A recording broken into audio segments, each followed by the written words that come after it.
মানুষ আমরা দুনিয়ার সাধারণ সৌন্দর্যকে খুবই পছন্দ করি। দুনিয়া রূপময় ভরা অপরূপ প্রকৃতি দেখে মুগ্ধ হয়ে যায়, দুনিয়ার নারীদেরকে দেখে মুগ্ধ হয়ে যায়।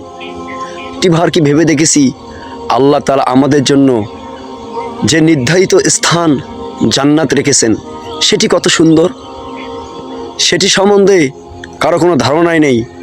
যা চৌকো কল্পনা করতে পারবে না, অন্তরও অনুভব করতে পারবে না যে আল্লাহ তাআলার সেই জান্নাত কত সুন্দর, কত রূপে সজ্জিত সেই জান্নাত।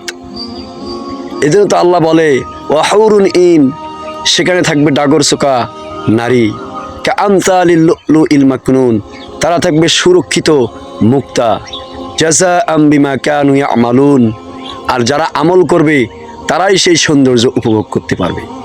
হায় আফসোস মুসলমান, আমরা আজকে আমলকে বাদ দিয়েছি, আজকে আল্লাহ তাআলার হুকুমকে ছেড়ে দিয়েছি, আজকে রসুলের তরিকাকে আমরা ছেড়ে দিয়েছি। এই যদি হয় আমাদের হালত, তাহলে আল্লাহ তাআলা কি আমাদেরকে দিবে অত বড় একটা নেয়ামত, সুখের স্থান? যদি আমরা সেই জান্নাত পেতে চাই তাহলে অবশ্যই আমাদের কর্মকে ভালো করতে হবে, অবশ্যই আল্লাহর দেখানো নীতি অনুযায়ী জীবন পরিচালিত করতে হবে, অবশ্যই রাসূল সাল্লাল্লাহু আলাইহি ওয়াসাল্লামের নীতি অনুযায়ী জিন্দগি পরিচালিত করতে হবে। তাহলে আল্লাহ তাআলা সেই সুন্দর স্থান জান্নাত আমাদেরকে জন্য নসিব করে দিবেন। তাই আসুন, দুনিয়ার সৌন্দর্যকে নয়, দুনিয়ার কোনো রূপকে নয়, দুনিয়ার কোনো আত্মগৌরবকে নয়, আমরা একমাত্র আল্লাহ তাআলার হয়ে যাই, আল্লাহ তাআলার প্রিয় বান্দা হয়ে যাই, আল্লাহ তাআলার দিকে ধাবিত হয়ে যাই, আল্লাহ তাআলার কথা মতো আমাদের জিন্দগি পরিচালিত করি।